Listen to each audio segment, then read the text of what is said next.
नेपालको इतिहासका सम्बन्धमा अध्ययन गर्दा सर्वप्रथम यसको उत्पत्ति र नामाङ्कनका विषयमा जानकार हुन जरुरी छ। पृथ्वीनारायण शाहद्वारा नेपालको एकीकरण हुनुपूर्व नेपाल भन्नाले काठमाडौँ उपत्यकालाई मात्र बुझिन्थ्यो। यही नेपाल उपत्यका, जसलाई अहिले काठमाडौँ उपत्यका भनिन्छ, यहीँबाटै वास्तवमा नेपाली सभ्यता र इतिहासको सुरुवात भएको पाइन्छ। यो कथाको प्रथम पात्र हुन् मञ्जुश्री। ठुलो दहको रूपमा रहेको नागदहलाई काटेर पानी फालेपछि उक्त स्थानमा बिस्तारै मानव बस्ती बस्न योग्य भयो र त्यो ताल काटेका व्यक्ति थिए मञ्जुश्री। दहको माटो भएकाले यो माटो अत्यन्त उर्वर थियो। सम्पूर्ण उपत्यका घाँसे मैदानको रूपमा विकसित भएपछि उपत्यकाको तल्लो क्षेत्र, जो विदेह गणराज्यको रूपमा 1000 वर्षभन्दा पहिलेदेखि नै अस्तित्वमा रहेको थियो, त्यस ठाउँका पशुपालकहरू आफ्नो पशुहरूका लागि उपयुक्त चरण क्षेत्रको खोजीका क्रममा उपत्यका प्रवेश गर्न थाले। बागमतीको किनारमा रहेको एउटा ढुङ्गामाथि बहुरी नाम गरेकी गाईले सधैँ दुध चढाएको घटना देख्दा गोपाल सरदारले त्यस ढुङ्गालाई उत्खनन गर्न खोज्दा एउटा अलौकिक प्रकाश उत्पन्न भयो र सरदार त्यहाँ भस्म भए। त्यसपछि ने नाम गरेका गुरुले तिनै सरदारका छोरा भुक्तमानलाई राज्यको स्थापना गरी व्यवस्थित राज्य बसाल्ने कामको सुरुवात गर्न लगाए र उसैलाई शासक घोषणा गरे। भुक्तमान, जो गोपाल वंशका पहिलो शासक भए, उनले 86 वर्ष शासन गरे। त्यसपछि यस वंशका राजाहरूले सम्म 521 वर्ष राज गरे। तत्कालीन राज्यको सिमाना पूर्वमा दुधकोशी, पश्चिममा त्रिशुली, उत्तरमा गोसाइकुण्ड, दक्षिणमा चितलानसम्म फैलिएको थियो। गोपाल वंशीहरूको थर प्रायजसो इतिहासकारहरूले गुप्त भनी उल्लेख गरेका छन्। गुप्त थर प्राय वैश्य समुदायहरूको हुने गर्दछ, जबकि पुरानो जमानामा यादव वा गोपाल वंशीहरूको थर प्राय गोप लेख्ने गरिएको थियो। त्यसरी हेर्दा गोपलाई भ्रमवश गुप्त भनिएको हुनुपर्दछ। गोपालहरू द्वारिका वा मथुराबाट त्यति बेला नेपाललाई बसेको इतिहासकारहरूले अनुमान गरेका छन्। तर गङ्गा नदी र त्यति ठुला नदीहरू तरेर उनीहरू उपत्यका पसेको कुरा तर्कसङ्गत देखिँदैन। बरु त्यसको ठाउँमा विदेह राज्यबाट ती पशुपालकहरू आएको हुनुपर्दछ, किनकि मिथिलाको उदय नेपालको उदयभन्दा 1000-1500 वर्ष पूर्व नै भइसकेको तथ्य इतिहासकारहरूले उल्लेख गरेका छन्। इतिहासमा विदेह गणराज्यका 23औं राजा शिरध्वजका भाइ कुशध्वजलाई नेपालसँग सम्बद्ध भनिएको थियो। विभिन्न स्रोतहरूलाई हेर्दा के देखिन्छ भने गोपाल वंशीहरूले माता तीर्थबाट आफ्नो राज्य सञ्चालन गरेका थिए। गोपाल वंशबाट नै नेपाल शब्दको उत्पत्ति भएको पाइन्छ। ने नामका ऋषिले बस्ती बसाउन लगाएको र शासन विकास गर्न लगाएकाले उनकै नामबाट नेपाल नाम राखिएको कतिपय इतिहासकारहरू बताउँछन्। नेपाल नामको उत्पत्तिका सम्बन्धमा कुनै प्रष्ट प्रमाण नभए पनि सर्वप्रथम ईसापूर्वको 6औं शताब्दीमा रचना गरिएको अथर्व परिरिष्टमा पहिलोपटक नेपालको नाम उल्लेख गरिएको पाइन्छ। त्यस्तै कौटिल्यको अर्थशास्त्रमा नेपालमा बुनेका 8 पाटे राडीको उल्लेख गरिएको छ। हुयानसाङको यात्रा वृत्तान्तमा नेपाल शब्दको प्रयोग गर्दै जाँदा निपोलो लेखेका छन्। यहाँ फलफुल प्रशस्त हुन्छ, यहाँका राजा क्षेत्रीय हुन्छन् र उनीहरूलाई लिच्छवी भन्दछन् भनी उल्लेख गरेको पाइन्छ। केही बेर नेपाल नामको विषयमा कुरा गरौँ। नेपाल नाम यही कारणले नै रहेको भन्ने स्पष्ट प्रमाण नभेटिए पनि विभिन्न इतिहासकार अनुसार यसको फरक फरक परिभाषा पाइन्छ। तिब्बती भाषामा नेको अर्थ उन र पालको अर्थ घर हुने भएकाले उनको घर भन्ने अर्थमा यसको नाम नेपाल भएको कतिपय इतिहासकारहरू बताउँछन्। कतिपयका अनुसार नेवारी भाषामा नेको अर्थ मध्य र पाको अर्थ देश भन्ने हुन्छ। मध्य पर्वतीय क्षेत्रमा 4 भन्ज्याङभित्र अवस्थित यस देशको नाम नेपा रहन गएको र अन्त्यमा नेपा प्लस आलय गरेर नेपाल भएको भनेर कतिपय इतिहासकारहरू भन्दछन्। संस्कृत भाषामा निपको अर्थ पहाडको फेदी र आलयको अर्थ घर हुने भएकोले निप प्लस आलय नामक 2 शब्द मिलेर नेपालय हुँदै नेपाल भएको तर्क कतिपय इतिहासकारहरूको छ। नेपालको शासन सञ्चालनको सम्बन्धमा गोपाल वंशीहरूको शासनकालपछि महिषपाल वंश, जसलाई अहिर वंश भनिन्छ, उनीहरूको शासन सुरुवात भएको मानिन्छ।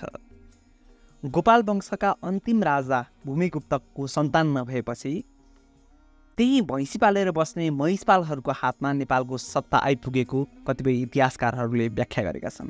कतिपय इतिहासकारहरूले नेपालको सिम्रौनगढ भैँसी पालन गरी बस्ने महिषपालहरू जसले हात हतियारसहित भैँसी पालन गरेर बस्थे, उनीहरूले काठमाडौँमा आक्रमण गरेर राज्य सञ्चालन गरेको भन्ने विषय पनि कतिपय इतिहासका पुस्तकहरू पाइन्छन्।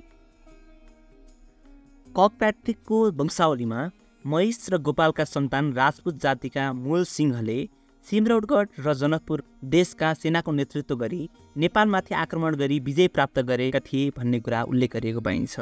राइट वंशावलीले हिन्दुस्तानको मैदानबाट महिषपालहरूको उपत्यका आगमन भएको कुरा उल्लेख गरेका छन्।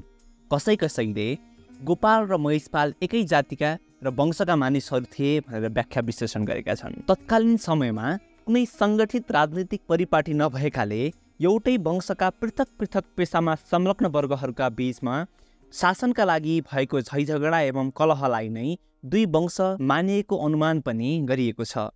उहिलेको समयमा गोपाल र महिषपाल जातिका मानिसहरू पटक्कै खेतीपाती गर्दैनथे र खाली जङ्गलमा गाई भैँसी पालेर बस्दथे। गाई भैँसी पालन पेसाले जीविका वृत्ति नचल्दा बाध्य भएर पशुपालन सँगसँगै कृषि र घरेलु उद्योगतिर लाग्दै आए। यस जातिका मानिसहरू पहिले घुमफिर गर्न त्यति रुचाउँदैनथे र जङ्गलका जनावरहरूसँग परिचित जस्ता देखिन्थे। गोपाल र महिषपाल जातिको परिवार प्राय संयुक्त परिवार नै रहने गरेको थियो। यी दुवै जातिहरू पालन पेसाका हिसाबले पृथक रहे पनि प्राय एउटै जाति मानिएका छन्। खाली गाई पाल्ने समूहलाई गोपाल र भैँसी पाल्ने समूहलाई महिषपाल भनिएको विलियम कर्कप्याट्रिकका अनुसार दुवै अवीर वंशका मानिन्छन्। निष्कर्षका रूपमा के भन्न सकिन्छ भने महिषपाल वंशका अन्तिम शासक भुवन सिंहको राज्यकालमा पूर्वतिरबाट किरातहरू आई महिषपालहरूलाई युद्धमा पराजित गरी किरात राजवंशको जग बसाइएको थियो। यस किरात वंशका संस्थापक सरदार यलुङ, जसलाई यलम्बर पनि भनिन्छ, ले आफ्नो राज्य परम्पराको जग बसाएका थिए। गोपालद्वारा स्थापित मूल्य र मान्यताकै आधारमा किरातहरूको आक्रमण पूर्व महिषपाल शासकहरूले समाज र राज्य व्यवस्था सञ्चालन गरिरहेको कुरा विश्वास गर्न सकिन्छ। यसरी महिषपालहरू पराजित भइसकेपछि नेपालमा तेस्रो राजवंशको रूपमा किरात शासनकाल प्रारम्भ भएको मानिन्छ। लडाकु जातिको नामले प्रसिद्ध किरातकालीन राज्य व्यवस्थाबारे अब चर्चा गर्दैछौँ। किरातकाल नेपालका अत्यन्तै प्राचीन जाति किरातहरूको ऐतिहासिकताबारे जानकारी गराउने पुरातात्विक स्रोतहरू हामी कहाँ उपलब्ध छैनन्। मेसोपोटामिया अन्तर्गतको बेबिलोन उद्गमस्थल भएका किरातहरूका सन्तान यहाँका किरातहरू हुन् वा होइनन् यकिन गर्न सकिएको छैन। सिल्वा लेवीका अनुसार किरातहरूको सम्बन्ध वैदिककालीन आर्यहरूसँग थियो। शब्द कल्पद्रुम नामक संस्कृत ग्रन्थमा यिनीहरूलाई चतुर्वर्ण भन्दा बाहिर गणना गरिएको छ। किरात वेद मुन्धुमका ज्ञाता इमानसिंह चेन्जुङले भोटपर्मेली भाषा बोल्ने मङ्गोलियन जातिहरू किरातकै शाखा मानेका छन्। कतिपयले किरातहरूको उद्गमस्थल अफ्रिका मानेका छन् भने पर्सियाको उत्तरी मैदान, कसैले मिश्र र कसैले नेपालकै आदिवासी मानेका छन्। सामान्यतया हिन्द चीन वरिपरिका मानव नष्टहरूको आकार प्रकारसँग यिनीहरूको शारीरिक बनावट मिल्ने भएकाले मङ्गोल जाति र नेपालका किरात जातिहरूको मानव वृक्ष तथा उद्गमस्थल समकक्षी नै भएको अनुमान गर्न सकिन्छ। महाभारत, अथर्ववेद, यजुर्वेद, विष्णु पुराण, रामायण, भगवत पुराण, कौटिल्यको अर्थशास्त्र आदि अनेकौं प्राचीन ग्रन्थहरूमा नेपालकै आदिवासीको रूपमा किरात जातिको नाम विशेष महत्त्वका साथ वीर लडाकु जातिको रूपमा उल्लेख गरिएको छ। संस्कृतमा किरातको अर्थ वन प्रान्तमा घुम्ने मानव समूह भन्ने हुन्छ। कालिदासको कुमार सम्भवमा किरातहरूलाई हिमालयका बासिन्दा भनिएको छ। रामायणको वर्णनलाई उद्धृत गर्दै सिल्वा लेवीले यिनीहरूलाई चिनिया जातिको मानेर मङ्गोलियन मूलका हुन् भन्ने अनुमान गरेका छन्। यिनीहरूको उत्पत्तिका सम्बन्धमा महाभारत ग्रन्थले अनौठो प्रसङ्ग उल्लेख गरेको छ। यस अनुसार गान्धीका छोरा विश्वामित्र ऋषिले वरिष्ठ ऋषिका नन्दिनी गाई जबरजस्ती खोसेर लैजान लाग्दा नन्दिनी गाईको शरीरबाट किरात जातिहरू निस्किएर उनको रक्षा गरेका थिए। त्यसैले यस जातिलाई प्राचीन कालदेखि वीर जङ्गली तथा गुरिल्ला युद्धमा निपुण जातिका रूपमा वर्णन गरिएको छ। ऋग्वेदमा यी जातिहरू किरात वेद मुन्धुमको मन्त्र उच्चारण गरी युद्धमा जादुको प्रयोग गर्दथे भनेर उल्लेख गरिएको छ। तत्कालीन समयमा पितृसत्तात्मक समाजको स्थापना भइसके पनि किरात महिलाहरू पुरुष सरह युद्धमा भाग लिन्थे। किरातहरूको पारम्परिक धर्मग्रन्थ मुन्धुम अनुसार मुनाफेन हाङ नामक तिब्बत राजा चीनको सिचुवाङबाट तिब्बत आएको प्रसङ्ग पाइन्छ।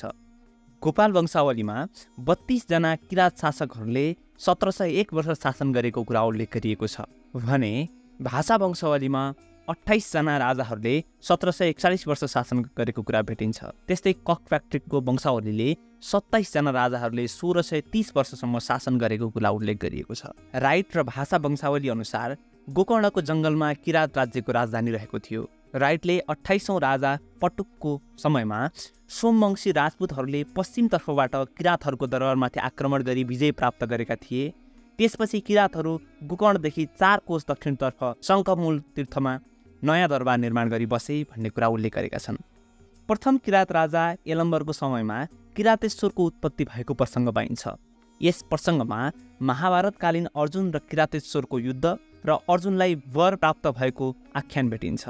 भाषा वंशावलीको आख्यानका अलावा राइट वंशावलीले भने 6औं किराती राजा हुमतीको पालामा अर्जुनको किरातेश्वर महादेवसँग युद्ध भई धनुर्धारी अर्जुनको युद्धकला र क्षमता देखेर महादेव स्तब्ध भएको वर्णन पाइन्छ।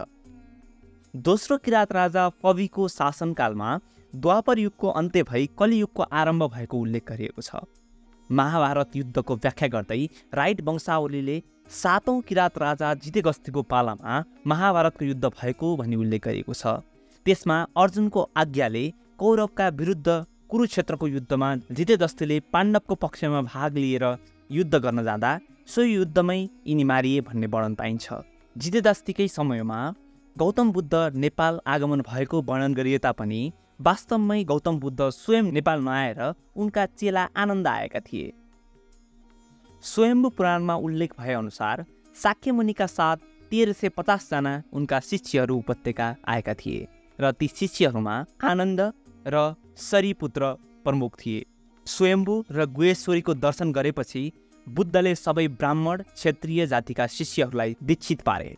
वंशावली लेख्दछ कि गौतम बुद्धले स्वयम्भूको महात्म्यबारे वर्णन सुनाएपछि उनी नमोबुद्ध पर्वत गएर चैत्यमा गाडिएको गहनाको पत्ता लगाए, शिष्यहरूलाई देखाए र वास्तवमा अघि पाञ्चाल देशका महारथका छोरा राजकुमार महोत्सवको रूपमा जन्म लिँदा बुद्धले भोको बाघलाई मासु खान दिई आफ्नो शरीर त्याग्दा गहना गाडेका थिए। बुद्धले दिएको गहनालाई यथावत राखी त्यसमाथि चैत्यको पुनर्निर्माण गरे। त्यति गरेपछि उनी स्वर्ग गए, जहाँ आफू जन्मेको 7 दिनपछि मरेकी आमालाई भेटेर नेपाल फर्के। त्यहाँका जनतालाई धर्मोपदेश गरेपछि आफ्नो मृत्युको समय आइसकेकाले कुशीनगरको यात्रा गरे लगायतका कुराहरू स्वयम्भू पुराणमा उल्लेख गरिएको छ। 14औं किरात राजा स्थुङ्कोको समयमा नेपालको प्रसिद्धि सुनेर मगधका मौर्य सम्राट अशोक आफ्ना प्रजा र अनेकौं परिवारका सदस्यहरू लिएर तीर्थ गर्न नेपाल आएका थिए। उनले स्वयम्भू, गुहेश्वरी र 8 चैत्यसहित अनेकौं तीर्थस्थलहरूको दर्शन गरेर अनेकौं नदी एवं जलाशयमा स्नान गरे। उनले उपत्यकामा थुप्रै चैत्यहरूको निर्माण गरेका थिए। सम्राट अशोकले यहाँका देवपाल नामका एक क्षत्रिय राजकुमारसँग आफ्नी छोरी चारुमतीको विवाह पनि गरिदिए। 28औं राजा पटुकको पालामा सोमवंशी राजपूतहरूले आक्रमण गरे। राजधानी सार्न बाध्य भए पनि राज्य भने गुमाएका थिएनन्। यिनका छोरा गस्ती सोमवंशी शासकहरूबाट पराजित भएको कुरा उल्लेख गरिएको छ। सूर्यवंशीहरूसँगको युद्धका क्रममा हालको च्यासल टोलमा 800 जना किरातीहरू मारिएका थिए। पाटनमा प्रचलित किम्वदन्ती अनुसार किरातहरूको पतनको प्रमुख कारण जनविद्रोह थियो। किरात शासन कठोर भएका हुँदा सामान्य जनताको प्राण सुरक्षित रहेन। आचार्य जनमित्रको 6औं शताब्दी ईसापूर्वमा रचित मूल सर्वास्त्रीवाद विनयमा लेखिए अनुसार भारतबाट व्यापारीहरूका साथ बौद्ध भिक्षुहरू उपत्यका प्रवेश गरेको वर्णन गरिएको छ। यसका आधारमा किरात कालमा शैव धर्मको अलावा बौद्ध धर्मको समेत प्रचार हुन थालेको अनुमान गर्न सकिन्छ। लिच्छवी वंशले प्राचीन नेपालमा आफ्नो राज्य स्थापना गरेर किरात राज्यको अवसानपछि किरातहरू पूर्वी नेपालतिर लागेको बुझिन्छ। मध्यकालमा लिम्बूहरूको 10 राज्यलाई 10 लिम्बुवान भनिन्थ्यो। यी किरातहरूको घर खेतको बीचमा एक तले ढुङ्गाको गाह्रो र खरको छानाले बनाइएको हुन्थ्यो। लिच्छवी राजा मानदेव प्रथम गद्दीसीन रहँदा किरातहरूले स्वतन्त्र राज्य खडा गर्नका लागि विद्रोह गरेका थिए। मानवदेवको विशाल फौजसँग पराजित भएपछि समस्त किरातहरूले आत्मसमर्पण गरेर मानवदेवकै शासनको अधीनता स्वीकार गरे। किरातहरूमा जातीय भेदभाव थिएन। किरातहरूले ऋग्वेदलाई अनुसरण गरेका थिए।